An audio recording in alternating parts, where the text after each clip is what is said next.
ইন্নাল হামদুলিল্লাহ আল্লাহু আকবার কবীরা আলহামদুলিল্লাহি কাসীরা সুবহানাল্লাহি বুখারাতা ওয়াসীলা। আমার একান্ত প্রিয় সুধী শুভাকাঙ্ক্ষী দর্শক শ্রোতা ভাই ও বোনেরা, সকলের প্রতি সালাম। আসসালামু আলাইকুম ওয়া রাহমাতুল্লাহি ওয়া বারাকাতুহু। সিনেভেদে মনের পৃথিবী থেকে প্রাণঢাল অভিনন্দন এবং শুভেচ্ছা। আপনারা নিশ্চয়ই অবগত রয়েছেন যে আমি Hakim Enayetur Rahman, registered physician, Unani medicine and surgery,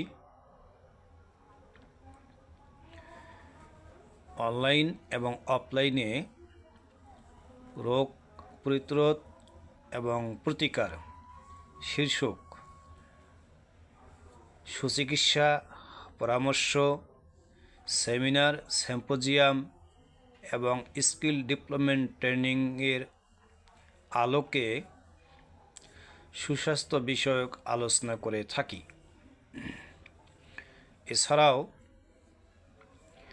আমি ইউনানি মেডিসিন বা ন্যাচারাল মেডিসিন প্রোডাকশন এবং মার্কেটিংয়ের কাজ করে থাকি।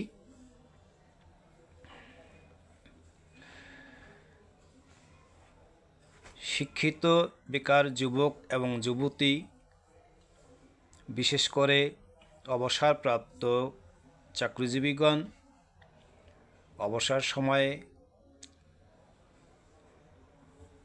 এটাকে কাজে লাগানোর জন্য, তাদের বেকারত্ব দূরীকরণের জন্য, অবসর সময়টুকু অস্বস্তিকর যেন না হয়, এজন্য আমি স্বাস্থ্যসেবার উপরে medical camp, Unani medicine production এবং মার্কেটিং, রোগ প্রতিরোধ এবং প্রতিকার শীর্ষক আলোচনা, সেমিনার, সিম্পোজিয়াম এবং স্কিল ডেভেলপমেন্ট ট্রেনিং পরিচালনা করে থাকি। সর্বোপরি স্বাস্থ্যসেবার মধ্য দিয়ে জীবন জীবিকা নির্বাহ করার জন্য আইনি যে সকল জটিলতা রয়েছে, এই জটিলতাগুলো সমাধানের জন্য টেকনিক্যাল সাপোর্ট দিয়ে থাকি। সম্মানিত উপস্থিতি, বর্তমান যে আবহাওয়া, এই আবহাওয়া পরিবর্তনকৃত একটি আবহাওয়া। আমরা যে সমস্ত রোগে আক্রান্ত হই, রোগে আক্রান্ত হওয়ার অনেকগুলি কারণ রয়েছে। এর মধ্যে একটি কারণ হইল আবহাওয়ার পরিবর্তন, চেঞ্জ ওয়েদার।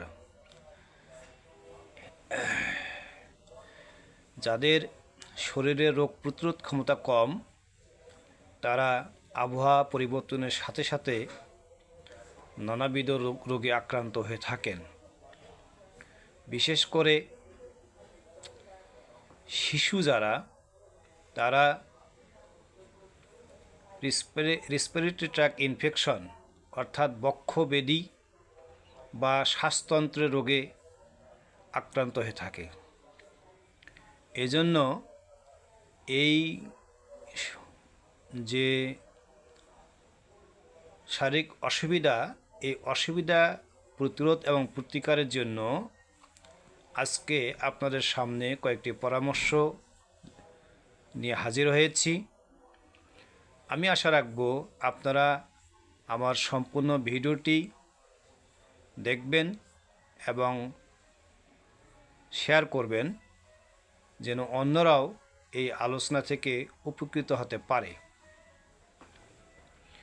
চেঞ্জিং ওয়েদার, এই ওয়েদারে ইফেক্টিভ যে ডিজিজ, এই ডিজিজ থেকে পরিত্রাণের জন্য, এই ডিজিজকে প্রতিরোধ করার জন্য আমাদেরকে খুব বেশি কিছু কাজ করতে হবে না, মাত্র কয়েকটি কাজ করলে হবে।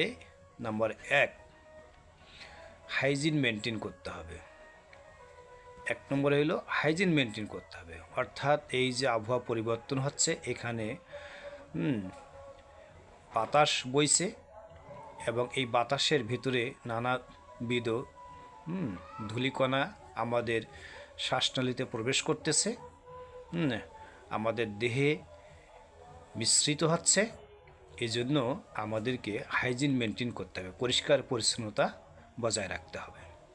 এই পরিষ্কার পরিচ্ছন্নতা আপনার শারীরিকভাবে হবে, পোশাকগত কারণে হবে এবং পারিবারিক কারণেও হবে, অর্থাৎ পরিবারে যে আপনার বিছনা বালিশ মানে আসবাবপত্র, এগুলোরও পরিষ্কার পরিচ্ছন্নতা রাখতে হবে এবং বাড়ির আশপাশ চতুর সাইড পরিষ্কার পরিচ্ছন্ন রাখতে হবে, যেন মশা মাছি ইত্যাদি আপনাকে আক্রমণ করতে না পারে। এরপরে ঘুমানোর সময় আপনাদেরকে অবশ্যই মশারি খাটাতে হবে, মশারি ঝুলিয়ে ঘুমাতে হবে। এরপরে যে সমস্ত মায়েদের শিশু বাচ্চা রয়েছে তারা অবশ্যই গরম পানি সেবন করবেন। এই গরম পানি সকল বয়সে নর এবং নারী সবারই সেবন করা উচিত, স্পেশালি ল্যাকটেটিং মাদার, অর্থাৎ দুগ্ধদানকারী মা। এই দুগ্ধদানকারী মারা অবশ্যই গরম পানি সেবন করবেন এবং গরম পানির সাথে নিম পাতা বা বড়ই পাতা মিশ্রিত করে যে সিদ্ধ পানি, এই পানি দিয়ে আমরা সবাই গোসল করার চেষ্টা করব। বড়ই পাতা বা নিম পাতা আছে অ্যান্টিসেপটিভ এবং অ্যান্টিবডি তৈরি করে। এরপরে যে কাজটা করতে হবে তা হলো যে আমাদেরকে যে পুষ্টিকর খাবার খেতে হবে। আমরা অনেকেই মনে করি যে পুষ্টিকর খাবারগুলো হচ্ছে এক্সপেন্সিভ, এইগুলো আমাদের পক্ষে খাওয়া আসলে সম্ভব নয়, কারণ আমরা অর্থনৈতিকভাবে অত্যন্ত দরিদ্র, বা আমাদের এই পুষ্টিকর খাবারগুলো খাওয়ার মতো অর্থনৈতিক সক্ষমতা নেই। ঠিক আছে, কিন্তু এক্ষেত্রে আপনাকে একটু মানসিকতা চেঞ্জ করতে হবে যে আমরা পুষ্টিকর খাবার, ওই পুষ্টিকর খাবারগুলো গ্রহণ করব যে পুষ্টিকর খাবারগুলো আমাদের বাড়ির তে চাষাবাদ হয় বা প্রতিবেশীরা চাষাবাদ করে, বা আমাদের সর্বোপরি যে কথাটা বলবো তাহলে যে দেশীয় শাকসবজি এবং ফলমূল, দেশীয় শাকসবজি এবং ফলমূল যদি আপনারা খেতে পারেন, এর ভিতরে যে পুষ্টি রয়েছে এই পুষ্টিগুলো এনাফ ইজ এনাফ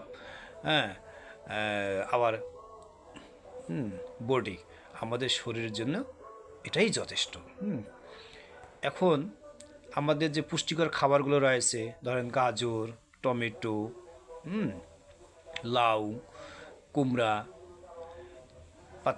পাতাকপি, ফুলকপি, এই যে ভেজিটেবলসগুলো রয়েছে এবং যে খাবারগুলো রয়েছে, মানে ফলমূলের মধ্যে আপনি ডাব, বেল, এরপর আছে পেয়ারা, পেঁপে, এই ফলগুলো, বাদাম, খেজুর, এগুলো আপনারা খেতে পারেন, এবং দুধ এবং ডিম, কলা, এগুলো হচ্ছে হালকা বা কম দামি এবং অত্যন্ত যে ফরমালিন মুক্ত আমি মনে করি। যদিও শাকসবজিগুলো চাষের ক্ষেত্রে কেমিক্যাল ইউজ করা হচ্ছে, এরপরেও এইটা দেশীয় শাকসবজিগুলো অনেকটা ফরমালিন মুক্ত থাকে আর কি। এগুলো আমরা খাওয়ার চেষ্টা করব।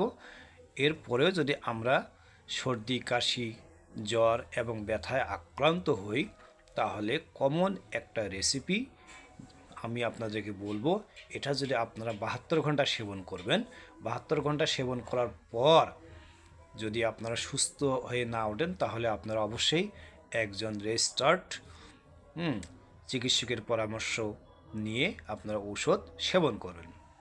কমন যে রেসিপি তা হলো যে আপনারা লং, গোলমরিচ, আদা, এটা লং, গোলমরিচ, আদা, লং, গোলমরিচ, আদা এবং হলুদ, এটা সিদ্ধ করে যদি আপনারা সেবন করতে পারেন, আমি আবারও বলছি, লং, গোলমরিচ, আদা এবং হলুদ সিদ্ধ করে আপনারা এই পানিটি সেবন করবেন, বিশেষ করে সকাল এবং সন্ধ্যা। রাত্রিবেলা পারলে যদি সম্ভব হয় 4 বার সেবন করবেন, আর সম্ভব না হলে কমপক্ষে 2 বার, সকাল এবং সন্ধ্যা। আদা, হলুদ, লং এবং গোলমরিচ সিদ্ধ পানি আপনারা সেবন করবেন। আল্লাহ সুবহানাহু তাআলা আপনাদেরকে রোগ প্রতিরোধ এবং প্রতিকার শীর্ষক আলোচনা শোনার এবং আমল করার তৌফিক দান করুক।